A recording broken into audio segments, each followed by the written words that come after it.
네, 이번 강좌는 스케치업 모델의 다양한 활용법에 대해서 알아보도록 하겠습니다.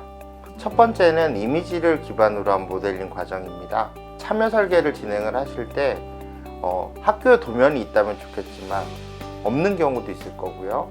그 다음에 도면이 있는데 현황하고 안 맞는 경우도 많을 겁니다. 그런 경우에 사진을 찍어서 그 사진에 대한 3차원 좌표를 유추해내고 그 좌표에 따라서 실제 공간을 구축하는 그런 간단한 모델링 프로세스를 좀 설명을 드릴 거고요. 자, 그 다음으로는 스케치업으로 모델링한 데이터로 3D 프린팅하는 방법에 대해서 설명을 드릴 거예요. 마지막으로는 Twin모션을 통해서 스케치업에서 모델을 만들고 실시간 시각화를 해서 내 아이디어가 실제적으로 최종적으로는 어떻게 구현이 될 건지 그런 부분에 대해서 활용할 수 있는 방법을 설명을 드리도록 하겠습니다. 실제 도면이 좀 무용지물인 상황에서 3D 모델링을 어떤 방법을 통해서 구현할 수 있는 그 방법 중에 하나가 사진 기반으로 모델링을 하는 거예요. 그러니까 보통 사진은 2D잖아요. 스케치업은 3D 모델러고요. 2D 이미지에서 실제로 이 당시 사진을 찍었을 때 카메라 위치나 화각 등을 역추적해서 2D 이미지 자체의 그 좌표를 거꾸로 유추해낼 수가 있어요. 그런 기능을 스케치업에서 지금 제공을 하고 있거든요. 그래서 초등학교 사진 하나를 불러와서 사진 기반으로 모델링하는 걸 좀 보여드릴게요.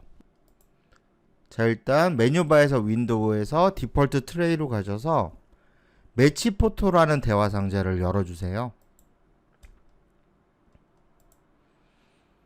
자, 매치 포토라는 대화 상자가 열렸고요. 여기 더하기 아이콘 있죠? 뉴 매치드 포토라고 되어 있는데 이 아이콘을 클릭을 해주시고요. 그 다음에 현장에서 찍은 교실 사진을 불러오세요. 자, 이렇게 열기를 했더니 사진이 가득 들어와 있고요. 좀 스케치업의 UI가 다르게 보이시죠? 뭐 파란색 이렇게 Z축도 보이는 것 같고 노란색 선도 있고 막 그렇습니다. 자, 일단 이쪽에 그 대화 상자 먼저 설명을 드려야 될 것 같아요. 이쪽에 보시면 스타일이 세 가지가 있어요. 인사이드, 어버브, 그 다음에 아웃사이드. 실내 쪽 모델링 하실 때는 첫 번째, 그 다음에 이제 바깥쪽에서 건축물이나 이런 것들 외관 작업할 때는 아웃사이드 하시면 되고요. 어버브는 어떤 면 위에 올려져 있는 물체를 모델링 하실 때 쓰시면 돼요. 그러면 여기 그리드 형태들이 좀 바뀌게 되거든요. 그래서 지금 이 사진은 실내 공간이기 때문에 인사이드를 쓰시면 됩니다. 그 다음에 아래쪽에 스페이싱이라고 되어 있는데 여기 지금 점선으로 간격이 보이시죠? 이 간격에 대한 거리값을 이쪽에서 지정을 하는 거거든요. 1m로 바꿀게요. 그래서 1000을 입력했습니다. 자, 그 다음에 이 사진 전체를 봤을 때 원점을 먼저 지정을 하셔야 되는데요. 원점으로 가장 어울리는 곳은 이 3차원 공간을 X, Y, Z의 그 공간으로 봤을 때 세 점이 모두 교차하는 곳, 그쪽이 원점이 되기가 적절합니다. 그래서 제 생각에는 이쪽에 있는 코너벽 쪽의 아래쪽 지점이 가장 좋을 것 같긴 한데요. 신발장 같이 이렇게 수납장이 이렇게 측면에 붙어 있어서 좀 튀어나와 있네요. 그렇죠? 그래서 이쪽 윗부분을 원점으로 해보도록 할게요. 그러면 이쪽 벽면하고 이쪽 벽면하고 천정이 서로 마주하는 원점이 될 수 있을 것 같습니다. 자, 여기 보시면 노란색 네모 박스가 보이죠? 빨간색이 X, 그린색이 Y, 이쪽에 파란색은 Z축. 그래서 이 세 개가 교차한 이 점이 원점이고요. 자, 원점을 이렇게 드래그해서 이렇게 맞춰주시고요. 자, 그 다음으로 하실 거는 여기 보면 사진에 대해서 좌표를 역추적하기 위해서 가이드가 있어요. X축 2개, Y축 2개 이렇게 있어요. 그러면 이쪽 방향을 X축이라고 보고요. 이쪽 방향을 Y축으로 생각하고 잡을게요. 자, 이렇게 해서 X축을 하나 설정해 주시고요.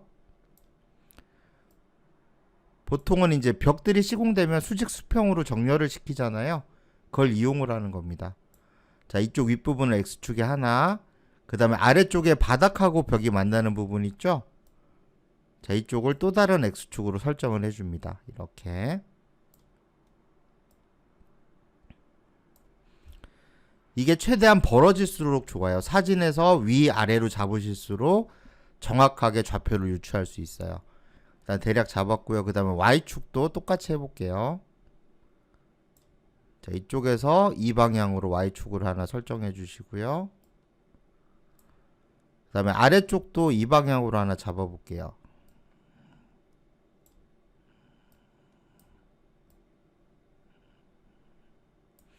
자, 이렇게 잡았을 때 Z축이 이 모서리랑 일치하면 제대로 잡으신 거예요. 그래서 X, Y축을 정의하면 Z축은 거기에 맞게 자동으로 정렬이 됩니다. 자, 시간상 좀 빨리 잡아봤는데요. 최대한 시간을 들여서 정확하게 맞추시는 게 좋고요. 자, 이 상태에서 던을 눌러주면 좌표를 역추적하는 부분은 완료가 됐어요.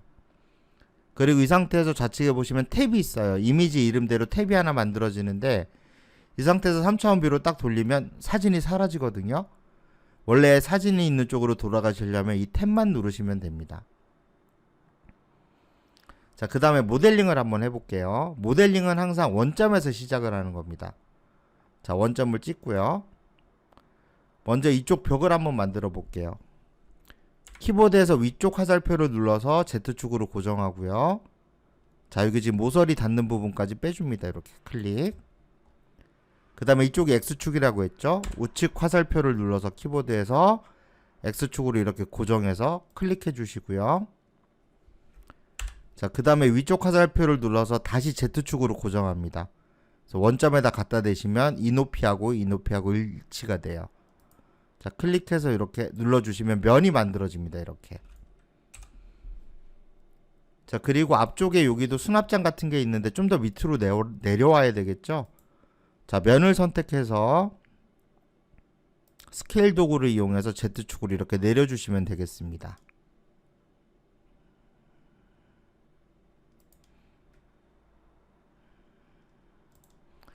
자, 그리고 이쪽도 한번 그려볼게요. 여기도 마찬가지로 라인 도구를 누르시고요. 키보드에서 왼쪽 화살표를 눌러서 Y축으로 고정하고요. 근데 쭉 가다 보면 이게 기둥이 튀어나와 있을 거잖아요. 그쵸? 그러면 이게 좀 뒤쪽으로 이렇게 들어갈 겁니다. 자, 클릭하고 위쪽 화살표 눌러서 Z축으로 고정하고요. 클릭해 주시면 두 번째 면도 만들어졌어요.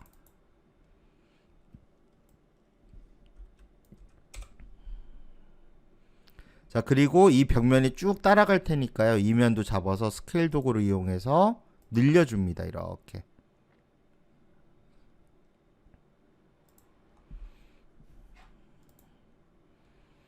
자, 이렇게 해서 두 개의 벽면을 벌써 만들었어요. 자, 그리고 이쪽에 있는 기둥 부분을 뺀다라고 생각을 하면 이쪽에 기둥하고 벽이 만나는 부분 있죠? 자, 이쪽을 기준으로 해서 면을 잘라버리세요. 자, 클릭해서 Z축으로 쭉 내려와서 그냥 잘라버릴게요. 자, 클릭하고 자, 푸시풀로 이 면을 뽑아낼 건데요. 뽑으면 이쪽까지 다 나오니까 한 줄을 더 거줘야 돼요.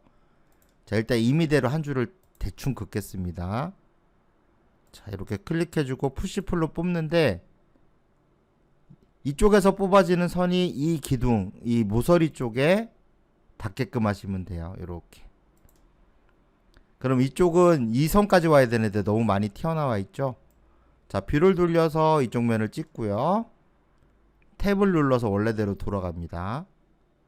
자, 그럼 지금 움직이죠. 이 움직이는 걸 보시면서 왼쪽에 있는 라인이 이 기둥을 통과하도록 이동시켜 주시면 기둥이 모델링이 돼요. 자, 지금 여기까지 만들어낸 겁니다. 자, 더 디테일하게 작업하면 좋겠지만 시간상 여기까지 알려드리고요. 자, 이렇게 이제 모델링을 했으면 이게 지금 그 사진을 찍었을 때 렌즈 위치하고 화각하고 이런 것들을 역추적해서 3차원 좌표로 유추해서 작업을 한 거거든요. 자, 이 상태에서 직접 모델링한 사람이 알고 있는 하나의 길이만 있으면 됩니다. 되도록이면 가장 긴 길이가 좋겠죠. 자, 예를 들어 이 기둥의 높이를 내가 알고 있다 그러면 나머지는 이 기둥의 높이에 비례해서 이제 만들어진 거기 때문에 나머지 치수들이 이제 고정이 되는 거예요. 자, 테이프 메저 툴로 재보면 클릭, 클릭해서 갖다 대면 2061mm라고 나오거든요. 스케일은 사용자가 직접 정해 주셔야 됩니다. 어떻게 하시냐면 테이프 메저 툴 누르시고요. 지금 커서를 보면 테이프 메저 툴 우측 하단에 빼기 더하기 표시가 살짝 있어요. 이거를 컨트롤 키를 한번 눌렀다 띄시면 없어지거든요. 자, 이 상태에서 클릭합니다. 기둥의 끝점과 아래쪽 끝점 이렇게 찍어줘요. 그 다음에 내가 알고 있는 실제 길이를 입력하는 거예요. 예를 들어 3000이다 그러면 3000 엔터. 그러면 크기를 다시 리사이즈 하겠냐고 물어봐요. 예스를 눌러주시고요. 자, 이제 디멘전 도구로 재보면 기둥 높이가 3000으로 나왔어요. 자, 나머지는 이거랑 비례니까요. 여기서부터 여기까지의 벽의 길이나 이쪽의 벽의 길이도 쉽게 찾아내실 수가 있죠. 그리고 기둥이 튀어나와 있는 길이도 확인하실 수 있어요. 실제로는 한 500 정도 튀어나온 것 같아요. 499 정도 나오는 거 보니까요. 그래서 사진을 잘 찍어서 사진 기반으로 모델링을 하시면 제 경험상으로는 실제 치수하고 거의 뭐 85% 이상 매칭을 시키실 수가 있어요. 그래서 공간을 간단하게 모델링 하시고 현황을 그대로 3D에 반영을 해서 아이디어를 그쪽에다 접목을 하시면 되겠죠. 그리고 마지막으로 보시면 여기 프로젝트 텍스처 프롬 포토라는 게 있어요. 자, 이 버튼을 누르고 오버라이트 하겠다고 해서 얘를 눌러주시면 지금 있는 사진이 면에 그대로 씌워지게 됩니다. 이걸 매핑이라고 하거든요. 그래서 매치 포토를 이용을 해서 도면이 좀 사용하기 어렵거나 아예 없는 경우 학교 공간을 모델링하고 사용자 참여 설계에 활용을 하시면 굉장히 좋을 것 같습니다. 지금부터 스케치업 모델의 3D 프린팅 프로세스에 대해 간략하게 좀 설명을 드리도록 하겠습니다. 제가 보통 대학 강의를 하는데요. 그거 하는 도중에 뭐 초등학교나 중학교나 고등학교, 특성화고등학교 같은 쪽에서 강의를 종종 하게 됩니다. 스케치업이 보통 이제 뭐 실내 건축가나 이런 쪽에서 사용이 되는데요. 스케치업이 또 하나 더 많이 쓰이는 분야가 있는데 그게 바로 3D 프린팅입니다. 보통 이제 뭐 저학년에서는 3D 프린팅 하기 위해서 뭐 팅커캐드나 이런 간단한 것들도 쓰긴 하는데요. 어느 정도 자기가 생각한 대로 좀 정확한 형태를 만들고자 하면 스케치업을 많이 쓰시더라고요. 그리고 스케치업이 다른 3D 모델링 툴들보다는 좀 더 3D 프린팅 할 때 적합한 그런 요소들이 많이 있어요. 그래서 복잡한 형태를 만들어낼 때도 스케치업에서 모델링하면 3D 프린팅 할 때 에러가 별로 없습니다. 그 부분을 일단 간략하게 좀 설명을 드릴게요. 자, 지금 보시는 거는 제가 이제 대학교 강의할 때 썼던 건데 3D 프린팅 강의입니다. 이런 주택이 하나 있는데 이거 뭐 학교로 치환해서 생각하시면 좋을 것 같아요. 자, 이런 형태를 3D 프린팅 한다라고 했을 때는 보통 학교에 있는 거는 적층형 3D 프린터예요. 그래서 필라멘트를 하나하나 쌓아나가는 형태로 출력을 하기 때문에 이쪽에 보시면 내부에 공간이 있잖아요. 이런 공간들이 다 서포터라는 걸로 꽉 채워져서 제대로 나오지를 못하게 됩니다. 그래서 어떤 공간을 출력할 때는 이게 막히지 않는 형태로 모델링을 하든지 아니면 조립할 수 있게 만들어야 되거든요. 그래서 이런 형태 같은 경우에는 바닥이나 여기 철골 기둥이나 지붕을 각각 따로 만들어서 모델링을 해주시면 나중에 출력하고 조립할 수가 있습니다. 지금 보시면 이제 사이즈 같은 것들이 쭉 나와 있는데요. 중요한 거는 이 사이즈가 아니라 어떻게 끼우도록 할 것인지를 고려하셔야 돼요. 지금 보시면 기둥이 이쪽 슬라브 쪽으로 이렇게 들어가 있죠. 실제 구조물이 이렇게 안 생겼어요. 그냥 반듯하게 가는 건데 이쪽을 일부러 튀어나오게 모델링을 해서 끼우는 겁니다. 그리고 튀어나오는 쪽에 반대로 슬라브 쪽은 이쪽이 들어가게 만들어야 되겠죠. 네, 이런 식으로 지금 철골 기둥이 들어가는 부분들이 다 이렇게 파여져 있고요. 그리고 위쪽에는 그냥 올려주면 되니까요. 내벽은 이렇게 그냥 만들어내면 됩니다. 그리고 또 하나 유의하실 게 뭐냐면 공차를 두셔야 돼요. 뭐 기계 쪽에서 쓰는 단어긴 한데 뭐 쉽게 말하면 여유분을 좀 두셔야 됩니다. 왜냐하면 적층형 3D 프린터로 필라멘트를 출력을 했을 때 시간이 지나면 굳거든요. 그럴 때 부피가 좀 증가하는 경향이 있어요. 예를 들어 요 틈을 뭐 10mm라고 보고 이쪽 틈도 10mm 이렇게 서로 판에서 기둥을 딱 끼우게 되면 잘 안 들어갑니다. 실제 출력은 그렇게 됐더라도 식으면서 조금 더 부피가 커지거든요. 그래서 이쪽은 뭐 한 1mm나 뭐 2mm 정도 여유분을 두고 나중에 본드를 발라서 실제 끼워 넣어서 부착할 수 있도록 하는 게 오히려 더 낫습니다. 운이 좋으면 그냥 딱 끼워지기도 하고요. 이게 좀 간격이 더 벌어져 있다 그러면 살짝 본딩을 해주시면 돼요. 그걸 고려해서 모델링을 해가지고 출력을 하면 조립 형태로 만드실 수가 있고요. 자, 이런 식으로 모델을 이제 끼우는 형태로 만들 때는 스케치업에서 써야 되는 도구가 있습니다.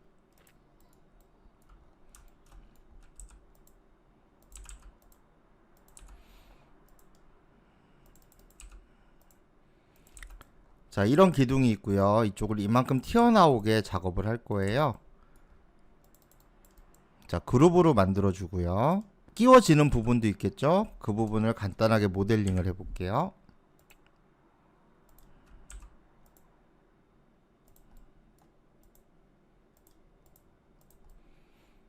네, 이렇게 해서 이 사이를 딱 끼우고 싶습니다. 이런 식으로 부착이 되게끔요. 이것도 같이 그룹으로 만들고요. 자, 툴바 영역에서 마우스 우측 버튼 누르시고, 자, 툴바 중에 어떤 게 있냐면 솔리드 툴이 있어요. 자, 기본 기능 중에 하나인데요. 이게 불린 연산이 됩니다. 그래서 모델끼리 합집합, 차집합, 교집합 형태로 만들어낼 수 있어요. 자, 지금 이쪽에 보면 안쪽이 이렇게 끼워져야 되는 상태인데 실제로는 기둥만 튀어나와 있고 이쪽은 그냥 평평하게 돼 있어서 끼울 수가 없죠. 자, 이럴 때 쓰시는 게 이쪽에 기능 중에 하나가 있는데요. 자, 두 가지로 하실 수 있어요. 서브트랙트라는 게 있고요. 트림이라는 게 있어요. 서브트랙트는 보세요. 자, 클릭한 다음에 1번, 2번 클릭해주면 아까 튀어나왔던 부분이 이렇게 판해지죠. 근데 원본이 없어져요. 자, 트림을 하시면 똑같이 동작은 하는데 1번으로 찍은 객체가 남아있어요. 이런 식으로요. 그래서 스케치업에서 그 솔리드 툴을 이용을 해서 연산을 시키시면 끼우는 형태를 아주 쉽게 만드실 수 있습니다. 그리고 이 기능을 이용하면 복잡한 형태도 쉽게 만드실 수 있어요. 뭐 예를 들어 이 육면체에서 원형 형체가 이렇게 붙는 요런 형태로 돼서 서로 이렇게 교집합만 나타내는 형태를 만들고 싶어요. 그러면 자, 아이콘에 보시면 이게 딱 교집합 같이 생겼죠. 인터섹트. 자, 누르시고 클릭해 주시면 교집합만 남습니다. 자, 그리고 스플릿이라는 걸 쓰시게 되면 각각이 다 하나하나의 객체로 분할이 됩니다. 이렇게 교집합 쪽도 이렇게 나오고요. 이런 식으로 조각을 내실 수가 있어요. 그래서 스케치업에서 3D 프린팅 하실 때는 솔리드 툴을 활용하시면 좀 더 쉽게 작업을 하실 수 있고요. 자, 무엇보다 중요한 거는 이렇게 만든 것들을 그룹으로 묶었을 때 이쪽에 솔리드라는 이름이 떠야 돼요. 솔리드 그룹. 이 솔리드라는 게 스케치업에서 어떤 의미냐면 단일 객체로 구성된 최적을 형성할 때 솔리드라는 이름이 붙거든요. 예를 들어 이쪽에 뭐 쓸모없는 선이나 면이 있다든지 이렇게 돼 있으면 서로 이렇게 묶였을 때 그냥 그룹으로 나옵니다. 특히 3D 프린팅 할 때 문제가 되는 부분이 겹치는 형태가 있는 경우거든요.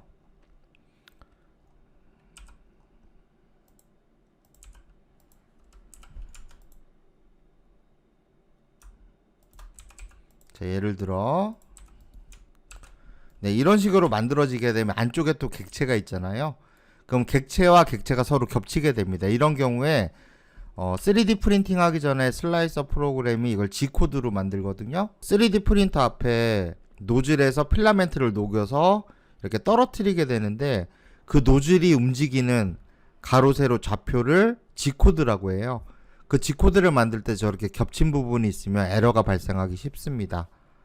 이렇게 모델링 된 것들은 나중에 문제가 될 소지가 굉장히 많거든요. 이것도 지금 겹쳐 있죠. 이런 식으로 겹치는 게 없도록 모델링을 하셔야 돼요. 그래야 3D 프린팅 할 때 쉽게 작업을 하실 수가 있고요.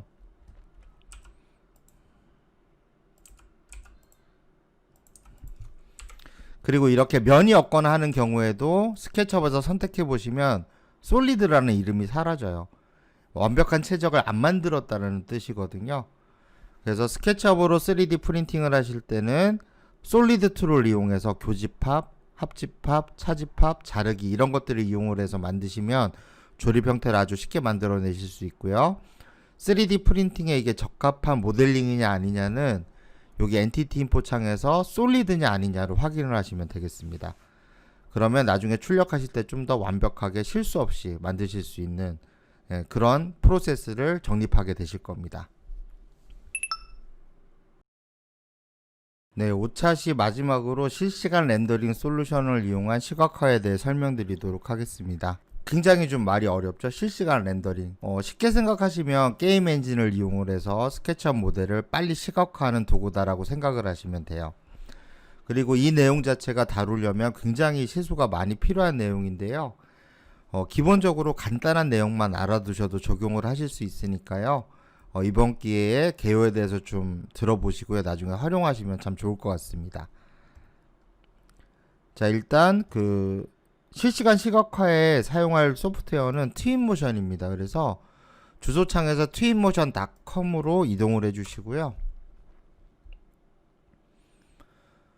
자, twinmotion.com이 보시면 언리얼 엔진이라는 이런 지금 텍스트가 보이시죠? 이게 에픽게임즈라는 회사 사이트입니다.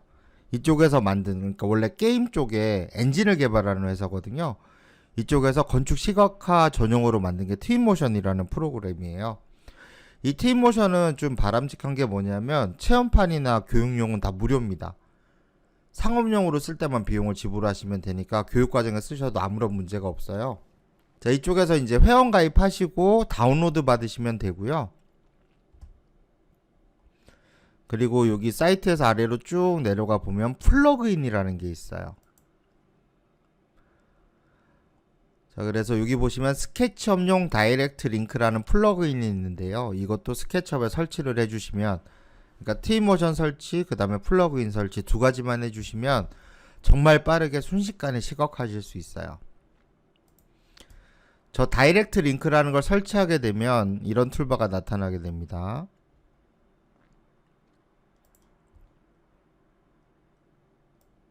트윈모션 툴바가 설치가 되게 되고요. 자, 뭐 가령 예를 들어서 이런 공간을 만들었다라고 하면 이거에 대한 시각화도 아주 빨리 하실 수가 있어요. 자, 여기 두 번째가 세팅이라는 게 있고요. 온라인 헬프는 사용법입니다. 클릭해서 웹페이지에서 확인해 보시면 볼만한 게 많이 있어요. 마이크로 러닝으로 돼 있어서 간단하게 동영상으로 설명해 놓은 것도 많습니다. 자, 세팅에서는 이것만 알아두세요. 머지를 노 머지로 하셔야 됩니다. 그래야 나중에 시각화할 때 좀 편하게 사용하실 수 있어요. 나머지는 뭐 손대실 거 없고, 여기에 Exclude Object Smaller than 뭐뭐뭐 미터 이렇게 돼 있죠. 이 옵션을 꺼주세요. 이거를 체크하면 이 크기 이하의 객체들은 동기화할 때 데이터가 넘어가지 않게 됩니다. 그래서 작은 것들을 만들었을 때는 시각화가 안 돼요. 아래쪽 두 개는 선택해 주시면 됩니다. 그리고 위에 Use Twinmotion Material도 체크해 주시고요. 이 상태에서 Save as Default 눌러주시면 이 값이 기본값이 됩니다. 자, 그 다음에는 간단해요. 여기 있는 Scene Twinmotion이라는 아이콘만 클릭을 해주시면 동기화가 됩니다. 자, 현재 존재하고 있는 프로젝트 열기, 그 다음에 새로 열기인데 New 프로젝트로 할게요. 자, 이렇게 해서 지금 스케치업 모델이 바로 트윈모션으로 들어왔어요. 일단 스케치업보다는 좀 더 시각화돼서 보이죠? 기본적으로 그렇습니다. 자, 외부로 이렇게 나가시게 되면 바깥쪽에서도 보실 수가 있고요. 뷰 컨트롤이나 이런 부분들은 이쪽 헬프에서 쇼컷에서 PDF 문서로 보시면 좀 쉬우실 거예요. 네, 여기 보시면 툴의 사용법이나 단축키 목록이 쭉 나와 있거든요. 이거를 참고를 해주시고요. 자, 기본적으로 스케치업에서 이제 모델링한 모델 데이터하고 매핑한 재질도 그대로 넘어옵니다. 지금 보니까 이쪽이 막혀 있어서 안 보이네요. 그쵸? 자, 이런 경우에 스케치업에서 해결을 해볼게요. 자, 이쪽에 면을 제가 숨겼습니다. 뭐 지우던지 숨기면 돼요. 이 상태에서 다시 동기화를 해주면 바로 반영이 됩니다. 자, 이렇게 되면 지금 유리창이 보이시죠? 그리고 태양빛이 좀 방향이 달랐으면 좋겠다 그러면 위쪽에 눈 모양 아이콘 누르시고 슬라이더 바를 움직여 주시면 이렇게 시간이 바뀌어요. 이렇게 하면 안쪽으로 빛이 더 많이 들어오겠네요. 자, 이렇게 되면 아침에 해가 뜰 때처럼 태양이 바뀝니다. 이런 식으로. 전체적으로 빛도 바뀌어요.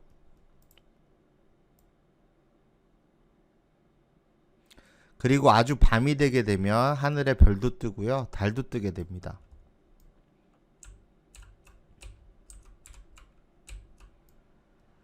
이렇게 별이 있죠. 달도 있고요. 이 달도 시간에 따라서 움직이게 됩니다. 그래서 조명을 뭐 따로 주실 필요는 없고요. 이렇게 환경만 설정해 주시면 돼요. 그래서 시각화하기가 아주 편한 그런 프로그램이 되겠습니다. 그리고 좀 더 리얼하게 보고 싶은데 그러면 여기 지금 스케치업에서 입힌 재질들을 바꿔주시면 돼요. 자, 이렇게 안에 들어왔는데 벽이 너무 좀 그래요. 그쵸? 현실하고 다른 색상 같아요. 그러면 가운데 머티리얼 피커라는 아이콘이 있거든요. 이걸로 눌러서 재질을 선택하시고요. 왼쪽에 보면 라이브러리들이 있어요. 모델 데이터도 있고 맵 데이터도 있거든요. 자, 이쪽에서 쭉 보시다가 플라스틱이 있네요. 자, 플라스틱 선택하고 이런 거 좋을 것 같아요. 글로시 플라스틱, 좀 광택이 있는 플라스틱이죠. 이걸 드래그해서 이쪽에 떨어뜨리시든지 이쪽에 떨어뜨리시면 돼요. 이렇게. 자, 떨어뜨렸더니 이게 반사가 생겼어요. 리프렉션은 반사도는 이쪽에서 지정하실 수 있고요. 색상은 당연히 그냥 컬러에서 바꿔주시면 됩니다. 더 진하게, 더 흐리게 언제든지 조절하실 수 있어요.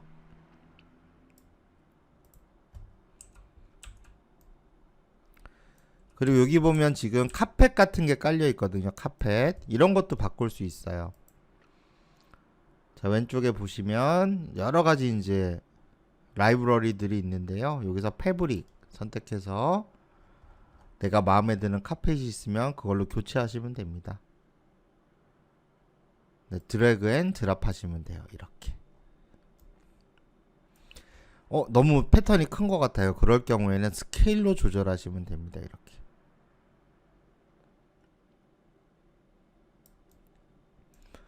그리고 이쪽에 좀 사람이 다니는 것도 봐서 동선도 좀 체크하고 싶고 뭐 이쪽 공간을 참여해서 설계를 할 때 좀 더 이렇게 상황에 맞춰서 표현하고 싶어요. 그런 경우에는 라이브러리 제일 위쪽으로 올라오시면 캐릭터가 있습니다. 움직이는 캐릭터들이 있거든요. 이렇게 드래그 앤 드랍 해주시면 사람이 나져요. 자, 이 사람을 이 의자에 앉히고 싶다 그러면 의자 앞으로 지금 옮겨놨거든요. 옮기는 거는 이쪽 아래에 있는 기즈모를 쓰시면 돼요. 평면을 누르면 이렇게 이동하고요. 회색 쪽 부분을 드래그하면 회전도 되고요. 자, 포즈가 있는데 아이들 말고요. 시팅. 자, 앉아있는 걸로 해서 이렇게 해주시면 네, 바로 이렇게 변했죠. 애니메이션도 종류가 여러 가지가 있어서 선택하는 거에 따라서 다른 포즈를 연출하실 수도 있습니다. 그래서 실제 이 공간에 사람을 배치했을 때 어떻게 보일지도 좀 아실 수가 있고요. 자, 그 다음에 여기 오브젝트 쪽에 라이브러리에서 오브젝트로 들어가시게 되면 소품들도 많이 있어요. 여기 뭐 리빙룸, 키친, 뭐 베드룸, 그 다음에 뭐 베스룸 이렇게 있죠. 오피스도 있고요. 뭐 의자 있습니다. 그 다음에 뭐 TV 모니터 같은 것도 있고요. 조명도 있고 화분도 있고 그래요. 뭐 데코레이션도 있네요. 뭐 이런 데코레이션 한번 놔볼까요? 이쪽에다 이렇게 그냥 드래그 앤 드랍 하시면 돼요. 그 다음에 이쪽 선반에도 뭔가를 놓을 수 있을 것 같아요. 자, 선반에도 이렇게 해서 놔주면 되겠고요. 자, 의자도 뭐 추가로 놓을 수 있고 조명도 놓을 수 있습니다. 이런 식으로 해서 조명도 놔볼 수 있고요. 이런 조명 많이 보셨죠? 그래서 이쪽에 있는 다양한 라이브러리들을 활용을 해서 공간을 꾸며 보실 수가 있습니다. 스케치업에서는 3D 웨어하우스를 통해서 실제 모델 데이터를 가져와서 꾸미잖아요. Twin모션을 사용을 하시면 Twin모션에 있는 라이브러리도 사용을 해서 더 빠르게 표현하실 수가 있어요. 이런 식으로요.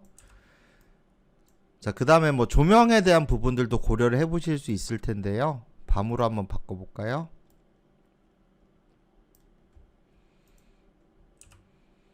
자, 어두운 밤이 됐어요. 물론 뭐 초등학교 같은 데서는 뭐 밤은 고려 안 하셔도 되겠죠. 자, 조명은 라이브러리에 라이트에 있습니다. 그래서 이렇게 뭐 스팟라이트도 있고요. 옴니라이트도 있어요. 옴니라이트는 백열전구 생각하시면 돼요. 사방으로 빛이 뿌려지는 형태. 그 다음에 이제 벽에 이렇게 내려쬐는 이런 조명들도 있고요. 그래서 원하시는 조명을 이쪽에다 갖다 놓고 표현하시면 돼요. 뭐 네온 라이트도 있습니다. 그래서 간접 조명 같은 것도 표현하실 수 있고요. 뭐 기본적으로는 이렇게 에어리어 라이트 쓰시면 됩니다. 그럼 전체가 이렇게 밝아져요. 자, 빛의 밝기는 이쪽에 인텐시티에서 조절하시면 되고요. 그 다음에 빛의 이제 광도는 조절하실 수 있는데 색상도 이쪽에 컬러에서 색온도로 조절하실 수 있어요. 아무래도 거주 공간은 좀 따뜻한 색상, 사무 공간은 좀 차가운 색상이 어울리거든요. 네, 이런 식으로 해서 스케치업에서 만든 모델 데이터를 빠른 시간에 가져와서 시각화하는 실시간 렌더러에 대해서 소개를 드렸어요. 정말 일부 기능만 소개해 드린 거지만 이 정도만 쓰셔도 기본적으로 스케치업에서 보는 것보다는 좀 더 리얼한 상황을 연출을 해서 검토를 하실 수 있을 것 같습니다. 자, 이번 강좌는 여기까지입니다. 일단 이미지 기반 모델링을 하실 때는 사진 소스가 중요합니다. 그래서 사진을 찍으실 때 너무 광각이거나 아니면 너무 망원이거나 이런 식으로 찍으시면 안 되고요. 일반적인 카메라 찍듯이 이제 사진을 찍으시거나 아니면 스마트폰에서 기본 설정으로 찍으시면 좀 더 결과물을 좋게 도출하실 수가 있을 것 같고요. 그 다음에 3D 프린팅을 하실 때는 기기별 특성을 또 이해를 하셔야 돼요. 근데 제품마다 쓰는 필라멘트가 서로 다르기 때문에 이게 실제로 이제 적층이 돼서 형태가 만들어지고 시간이 지나면서 굳게 되면 이게 팽창률이 좀 차이가 납니다. 그래서 어떤 형태를 조립해서 만든다고 했을 때는 이 기계 특성을 미리 잘 파악을 하셔서 그거를 모델링에 반영을 하시는 게 좋습니다. Twin모션을 이용한 실시간 시각화 같은 경우에는 딱 한 가지 문제가 있어요. 학교 실습실의 컴퓨터 사양이 중요하거든요. 외장 그래픽 카드가 달려있는 그런 컴퓨터에서 실습을 진행해 주시면 많은 도움이 될 것 같습니다.